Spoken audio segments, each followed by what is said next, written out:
మనకి వందనాలు. మీ అందరికీ నా వందనాలండి. ప్రభు మనకి ఈరోజు ఇస్తున్న వాగ్దానం యెషయా గ్రంథము 55వ అధ్యాయము 6వ వచనం. మీకు దొరుకు కాలం నందు ఆయనని వెతుకుడి. Praise lord. ప్రభు ఈరోజు మనతో సెలవిస్తున్న మాట ఏంటంటే, దేవుడు మనకు దొరికే కాలంన ఆయనను వెతకాలంట.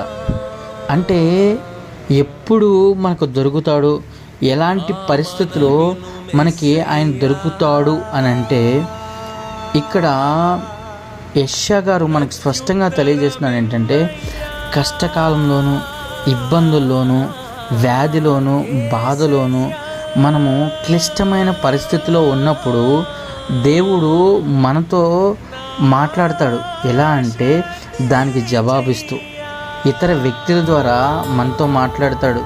ఎలా అంటే మనకు సహాయం చేస్తూ, మనకి ఏదో ఒక రూపంలో ఆయన కృప మనకు దొరికింది. అప్పుడు మనం దొరికినప్పుడు అది మనం పట్టుకోవాలి. కష్టకాలంలో మనకు ఆయన నెమ్మదిని ఇచ్చినప్పుడు, సంతోషాన్ని ఇచ్చినప్పుడు, సమాధానాన్ని ఇచ్చినప్పుడు ఆయన్ని మనం పట్టుకోగలిగితే, ఆయన్ని ఎప్పుడైతే మనం పట్టుకుంటామో, ఆ విధంగా పట్టుకుంటామో, దేవుడు మన జీవితంలో ఇంకా అద్భుతాలు చేస్తాడు. మనం కష్టకాలంలోనే ఆయన్ని పట్టుకోగలం. ఎందుకంటే సుఖంగాను, నెమ్మదిగాను, శాంతిగాను అన్నీ సమకూర్చబడినప్పుడు మనం దేవుడి గురించి ఆలోచించాం. ఎవరు ఆలోచించరండి, పొరపాటున ఆలోచించరు. ఎందుకు ఆలోచించరంటే ఆ సమయంలో తన దేహమే తన ఆలయం కన్నా తాను తనకున్నదే తనకు ఆలయంగా చేసుకుంటాడు.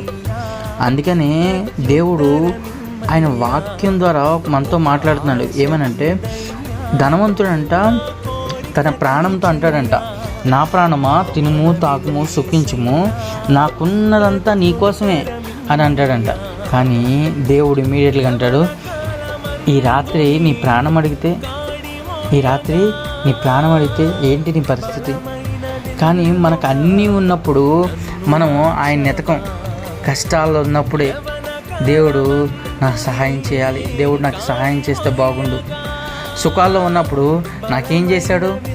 అప్పులు నేను కట్టుకునేది నా సొంత శక్తితో కాదా? నా కుటుంబం నేను కట్టుకునేది నా సొంత శక్తితో కాదా? నేను ఈ జాబ్ సంపాదించుకుంది నా సొంత శక్తితో కాదా?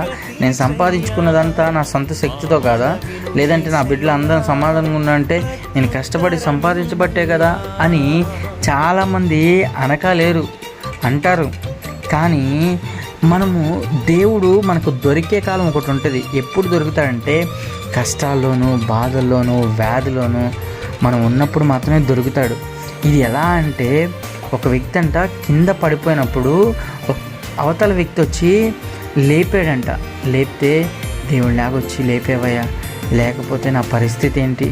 రోడ్డు మీద పడిపోనున్న నన్ను నువ్వు లేపేవయ్యా అని ఎందుకు ఆ మాట చెప్తాడంటే, అదే పరిస్థితులు అలా లేవలేని స్థితిలో ఉన్నాడు అనుకోండి, ఈ లారీయో ఆటో వచ్చి గమ్ముకుని గుద్దేస్తే చనిపోతే ఏం పరిస్థితి? అవతల వ్యక్తి సహాయం చేసిన వ్యక్తిని దేవుడిలాగొచ్చి నాకు సహాయం చేసావయ్యా అంటాడే. దేవాది దేవుడు మన జీవితంలో ఎన్నో కష్టమైన పరిస్థితులు, ఎన్నో క్లిష్టమైన పరిస్థితులు, ఎన్నో కష్టాల్లో మనం లేవనెత్తి మనం సజీవులకులో ఉంచుతున్నాడు. చాలామంది గడిచిన రాత్రి పడుకొని నిద్రలోనే చనిపోయిన వారు చాలామంది ఉన్నారు. గడిచిన రాత్రి వాళ్ళు ఏదో ఒక వ్యాధి భయాన్ని పడి చనిపోయిన వాళ్ళు చాలామంది ఉన్నారు.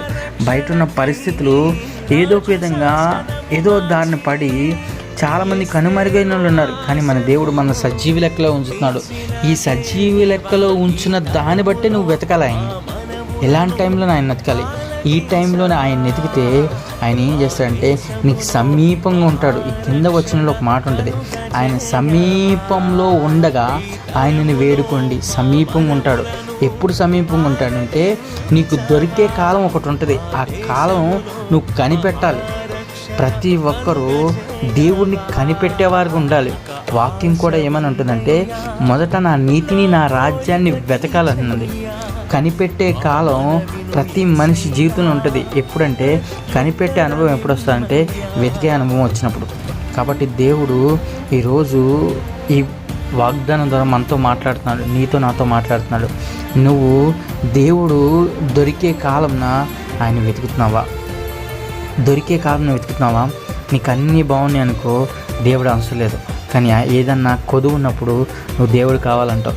ఈరోజు ఈ వాగ్దానం నువ్వు చేతపట్టుకొని, ప్రభా నువ్వు నాకు దొరికే కాలంన నేను వెతికినప్పుడు నీకు సమీపంగా వచ్చేస్తాను ప్రభా అని అంటావా? సమీపంగా వచ్చేస్తాను, నువ్వు నన్ను కూడా నా దగ్గరికి నువ్వు వచ్చినప్పుడు నాకు గ్రహించే హృదయాన్ని, గ్రహించే ఆత్మ నాకు దయచే అని ఎప్పుడైతే అడుగుతావో దేవుడు నీకు సమీపంగా ఉంటాడు. సమీపంగా ఉండడమే కాకుండా ఆయన చిత్తంలో ఏదైతే నిన్ను నడిపించాలనుకుంటున్నాడో నీ జీవితాన్ని ఆ విధంగా ఆయన రూపుమాపుతాడు. ఆ విధంగా నీ జీవితాన్ని ముందంజలోకి నడిపిస్తాడు. అట్టి కృప దేవుడు మనందరికీ దయచేయనుగాక. ఆమేన్. ప్రేమికల తండ్రి, ఘనమైన దేవ, కృపామయ, నీ వందనాలు, స్తోత్రాలు దేవా. ఈరోజు ప్రభా యెషయా గ్రంథం ద్వారా ప్రభా మాతో మాట్లాడుతున్నావు ప్రభా. యెహోవా మీకు దొరుకు కాలమందు ఆయన వెతుకుడని సెలవిచ్చావు ప్రభా. అవును దేవా, మేము అన్నీ సమృద్ధిగా ఉన్నప్పుడు ప్రభా నేను వెతికినా అనే ఆలోచన మాలో రాదు ప్రభా. కానీ ప్రభా లేమి స్థితిలోని, బాధ స్థితిలోని, వేదన స్థితిలోని ప్రభా మీరు దొరికినప్పుడు ప్రభా, మేము వెతికినప్పుడు ప్రభా మాకు దొరికినప్పుడు ప్రభా మేము కరెక్ట్గా పట్టుకోవడానికి సహాయం చేయండి అయ్యా. మా జీవితంలో ప్రభా ఏదైతే కొదువు ఉందో, ఏదైతే లోటు ఉందో ప్రభా అది మాకు అర్థమయ్యే విధంగా చేయండి. జ్ఞానం కలిగి, ఒక ప్రణాళిక కలిగి మేము జీవించడానికి సహాయం చేయండి. నీ కృపలో జ్ఞాపం చేసుకొని నీ రాజ్య వారసుగా చేస్తున్నందుకు నీకు వందనాలు, స్తోత్రాలు చెల్లిస్తూ ఎంత మహిమ ప్రభావాలు మేము మాత్రం పొందుకొని యేసు పరిశుద్ధ నామమున వేడుకుంటున్నాం తండ్రి. ఆమేన్.